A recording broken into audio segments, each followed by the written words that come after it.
Hey, there he is. Good morning. How are you? I'm doing great. How you guys doing?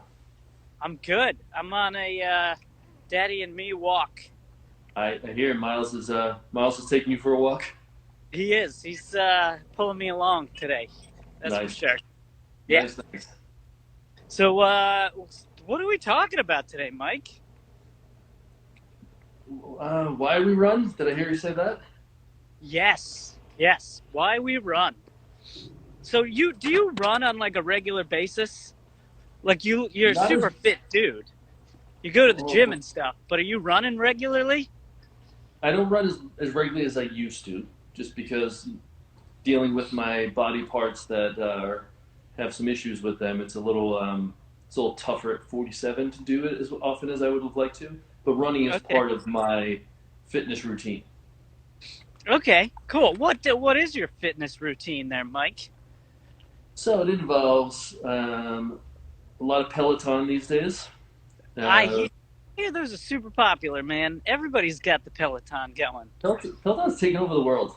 They're gonna be bigger than Amazon soon, I think. I think so. When it comes to spin classes and such, I think they've already got the lead in that thing. Yeah, they had this model before COVID hit, and everyone was stuck in their houses, and they'd already been the leader in it, and they just kind of they ran with it. So Heck yeah, yeah. I do a lot of biking on that. And I'm a fair weather biker, cyclist, so I do a lot outdoors in the nicer weather. There's a little bit of Okay. running involved. There's some hiking. There's some yoga and mobility work, and then there's a lot of strength work as well. Yeah, a Well little bit of rounded. you got to practice what I preach, man. Yes, right? So you're looking at running as just like a part of what you do. So Yeah, why is it a part of what you do? Why can't you just like skip that bit? really good question. I think because I enjoy it way too much. Okay. It's an easy form of cardiovascular exercise, Mhm. and it's just been part of my and my wife's routine for so long that I don't want to give it up. I enjoy it. It's nothing replaces the clear headedness that comes from it, right? And Mhm. that runner's high, and I like it. Plus, it's my world. I can't not run. When I'm surrounded Right. by You don't runners. want to be you don't want to be like the physical therapist who works with a bunch of runners but has never run. Yeah, like Right? yeah. If I was like this cigarette smoking, obese, really non-health conscious guy, I don't think people would want to listen to me when I'm talking to them about health and injury prevention, right? Right. I do. I remember when I was like so my pediatrician was a very large man, and when you're like a little kid you're like whatever, but I got to be like 12 or 13 and I'm like, what's this guy telling me what to do? I know. Maybe you practice what he preaches a little bit here. You So know, it's so sad because I have mixed feelings because I know some of the smartest people I know in this world, medical and health world, are not practicing what they preach, but they can give great advice and they take great care of their clients, but they're mhm. just not doing it for themselves for whatever reason. And maybe it's just like a time thing for them and all that. Could be. Yeah. Um, anyway, So so you run? Do you run mostly for that like runner's high, get your mind off of the day type of thing? um, I, back that was one of my whys back in the day, but now I just do it as another variable to add to my overall fitness routine. So I don't Okay. know if I run to the intensity and to the distances to really get to that point anymore. So Hmm. my why is that I love to vary my workouts, as you can see. I just Yeah. want to be able to do a little bit of everything for the rest of my life. So that's my why. Gotcha. My why has evolved over the years. I bet. So I so I'll give you my like running why story. So I'm actually out for a walk at the middle school I went to when I was a youngster. And by the way, this path used to be much more well groomed that we're on. So if Miles goes flipping out of the stroller, that's why. Um, Right. Good to so know. I'm at the middle school here, which is the kind of the age I started to get into running. I think I had kind of two paths to go down. I could be like a kid who turns into like a stoner kid, or I could get into athletics and kind of go that route. And Mm-hmm. so, luckily, my mother put me into this like running club they had here in town. And so I kind of got into that, and I think that became kind of a way to stay out of trouble, really. Yeah. So when I first started, it was kind of just a way to keep myself busy and not stray off the path, you know?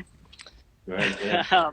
And then as I got into it and kind of more into like high school running and more like competitive, then that kind of became the motivating factor. Like, this is kind of more fun. I could actually like get good at this, and if I put in the work, I can become pretty quick.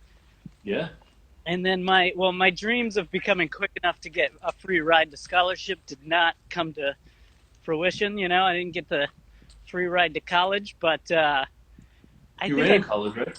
I did. Yeah. So I think it kind of again began evolving in college. So like when I first got to college, I was like still in that like competitive mode. What's funny is I went to like a D3 school, and coming out of high school, I was like, D3, I'm gonna smoke all these dudes. You know, this is gonna be easy. Walk in the park. It's not like that. You know. No, there's some No, fast runners in D3. there's some very fast runners in D3, and I Yeah. didn't realize that like just because you're in D3, that doesn't mean you don't race against, you know, PC and Brown and, you know, all those fast guys. Yeah. So yeah, very humbling experience. And as I progressed through college, I was still kind of in that competitive mode. I'm like, all right, I can run some fast times, be competitive. And then I got out of college, and my why was like completely changed, right? So like we have this team, and I've got practice, and I'm like I'm on a routine, and I'm like held accountable. And then I graduate college, and there's nothing to do. You know, I don't have anybody yelling at me, telling me where to go, where to be. Yeah. So Is for that like is that why you joined the running group? yeah, exactly. So I was Yeah. looking for some sort of team, and I was working at Roadrunner, and it was kind of like we didn't have a running club or a running like team or anything, so we put one together just to have that like running camaraderie. I don't know how to say that word. I think you did it right there. Good job. All right, good. So yeah, we put together that team just to have that, and Yeah. then now I find so my running why these days is more like kind of what you were talking about. It's like a headspace thing for me, you know. Yeah. I think it's become because I know. So I ran like a couple marathons, and I thought like, okay, that was really hard, and I don't think I'm gonna ever get to be running that fast again. So just because I know how much work it's gonna be, and I don't think I'm ever gonna do that much work to run a fast A lot of marathon work, huh? again. So I just kind of switched gears, and now it's more like just give me like 30 minutes, and maybe every morning, maybe every other morning, just like some time to just clear the old dome out, you know? Right. I So, try to do it in the morning to get ready yeah. for my day. Yeah. That's awesome. Yeah. So you know So it's what? more. Oh, go ahead. Keep finishing. I was just gonna say, yeah, it's more like what you're saying. It's more like a mental thing for me than it is a physical thing these days. Although, like in the back of my mind, I know, okay, I've got a kid. I got a kid on the way. I know running is good for me, so I'm gonna try to continue to do that just to stay in some sort of shape. Yep. And then my challenge is just working in all the other stuff, like you do. I gotta be Gotcha. more Mike like in that respect. You don't want to be more like Mike. No? All right. That comes with a lot of issues and baggage, but that's all right. Gotcha. Gotcha. I mean, maybe just the workout piece. I got to do All right. more of the yoga. I got to do more of the strength stuff and all that fun stuff. Yeah. So on that point, I've got I work with runners very often, and a lot of them are hurt, and they come, and at the beginning, I just treated everyone the same. Hmm. Like everyone was this elite runner, and everyone just wants the PR. Everyone just needs to get faster, needs to run longer. But now Hmm. I ask all my runners, I'm like, well, why are you running? Because there's different goals Right. for why people are running, and this should be. And sometimes people don't even know why they're running. I'll have Right. someone like my age when they're later 40s and they're beating the snot out of themselves because they want a PR or run more miles just because there's a metric they're trying to chase, and they Hmm. get themselves into trouble. And when you really look at it, they're not making money doing it. Right. They can still be part. A lot of people do it for the camaraderie, as you talked about, right? Hmm. It's a great way to socialize, stay healthy. So if you're doing it for that, but yet you're pushing yourself so much that you hurt, and now you're missing out on the social aspect and the benefit of it. Right. Why are you pushing that hard, right? So I think you've got Yeah. a good What's mindset the about it. Yeah, yeah. What's the point if you're not if you push yourself so hard that you're not able to actually do the thing that you want to do? Yeah, and Yeah. through the course of the years dealing with different people at different stages, like the middle aged, like myself, people who just have to kind of re-look and have a paradigm shift on why they're running. Most of us Hmm. are doing it because it's part of our past. We just love it. A lot of people like they classify themselves as a runner. So if you take that away, they don't have an identity anymore. Sometimes, Yeah. so trying to get them to just incorporate running into who they are and not it's not all they are is sometimes the challenge as a Hmm. therapist. Oh Because yeah. Do you some people become like can't. an actual therapist and not like just a physical therapist? I wish I was trained more in that type of therapy because it very handy. I Um, bet. but yeah, getting people just to like really look inside themselves and say, okay, why am I really doing this to myself? Do I need to run my 28th marathon? Like, do I need to put Mm. myself through this much pain, cause this much stress and emotional hardship just to do another marathon? And a lot of people, when they really look at it, like, okay, maybe I don't. Maybe I can Right. dial it back, still enjoy running, still have my running group, still have my running friends, still get the health benefits from it, and not destroy myself, right? Right. Yeah. That's kind Versus of how I like, felt after the. yeah, So I kind of got into a tricky situation in that I wanted to just do like one marathon in my life just to get it, just to say I did it. And so I ran Philly, and then after that I was like, okay, I don't ever need to do that again. Um, yeah, but then I accidentally qualified for Boston, and then everybody is like, Boston's like the thing, and so yeah, I was like, okay, I got to do one more. But then it was like I realized how much work I had put in to run Philly fast for me, and I didn't put in that effort when I ran Boston, and I just like turned me off to the whole deal. So really, I think it was there where I kind of made that switch that you were just talking about, where it's like, okay, what am I really doing this for? Do I yeah. need to go through that much pain and effort and work to enjoy running? No, I don't. So what? So what the hell am I doing? You know? Perfect. You had a great inner dialogue with yourself there about it, which is awesome. Right, right. And it can be hard though. Like I've talked to a lot of runners who are like, because you have like your race results, and those race results are in black and white. They're printed on paper or online, and they see the number next to their name, and that becomes the the fastest time they've run. Or like, and then if they run a slower time than that, they get all like worked up about it. You know. Oh yeah, So worked like up you is were a nice way to put it sometimes. right. So I think Yeah, it's like you've got to realize, like you were saying, you're not just a runner, you're a person who runs. So like you have to make that shift at some point. I think some people depending on your situation, make it like quicker than others.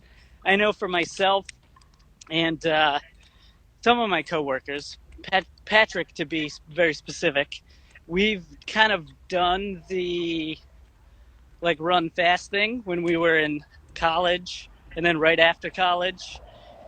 And then as you get older, it's much more difficult to run as fast as you did. So we have to make that adjustment a little bit sooner. Yeah. Whereas there's some people who pick it up a little bit later in life. And what ends up happening is they're PRing when they're like 45, 50. Right. Yeah. And then then it's like I think it's a harder adjustment when you have to make it like later on in life, Yeah. because Yeah. you've just started and you see nothing but like PR after PR after PR, and then it's like, what's happening? Why is this so hard now? Yeah. But I can only imagine with you guys. So I was not a successful distance runner at all, like you guys were. You guys were fast, and you identified as a runner. So that's got to be tough when you realize, all right, I can't perform at this level anymore. Mm-hmm. Right? My body just can't do it. To lower the expectations is tough for people to grasp. You know, Mm. it's almost like they're giving into the fact that they're getting older. They're giving into the fact that they just can't function the way they used to. So I mean, we see it here. It's a really emotional conversation and realization that these people have. But Right. it's the reality of it. I think if you go into your running career with the mindset and really tap into why you're doing it, I think every runner goes through these different phases and transitions within their running career. I Mm-hmm. think having a better mindset and overall attitude about running helps you get through those transitions much better. And I think you did that successfully. So kudos to you. Yeah, yeah, and it was it was tough. It's tough coming to that realization that I'm old now, but the kid comes Hey, along and you're like, oh yeah, you old you still people look have. 12, by the way. You still look Oh yeah, 12. well that's nice. I appreciate that. I appreciate that. But old people have kids. You know, young people don't have kids. Well, not many young people have kids. But Right? so I'm like, okay, it's time to change things up a little bit. You know. Yeah, yeah. So I So I want to think hit the one oh other yeah, go topic for it. about the why. So I've had the fortunate opportunity of working with like ultra marathoners, and these are like Oh no humans on Earth, right? yeah, And they they're a can, little bit like little out there. yeah, and they are. I mean, you need to have a lot of either toughness or unaware or Yeah, something like wrong up like a here to do with it. different. Yeah, there's like a different gene that they get that Yeah, yeah. I So don't have. what I've found, and I've seen a whole bunch of them, but a lot of them have one thing in common, and I can't say this to all of them. So if there's any ultra marathoners out there, I'm not saying this, but a lot of them had some sort of addiction in their life that they Ah, turned to running to overcome. that's So interesting. yeah, it's a great kind of diversion for those with addictive personalities. I think they kind of get drawn to running. Yeah. There's an actual runner's high. There's a dopamine effect that happens. So I think it attracts Hmm. that type of person who kind of seeks those types of thrills out.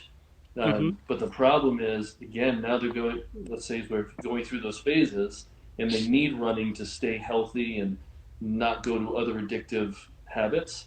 And now Yeah. they can't do it anymore. So and I've seen a Oh, few people like in their 60s. They're doing high mileage up into the 60s, and all of a sudden they're like, don't know if I can do this, and they get really concerned about it. So that's when I got to yeah. call in other health professionals to help out with these people because there's a legitimate void that they're going to need to fill somehow.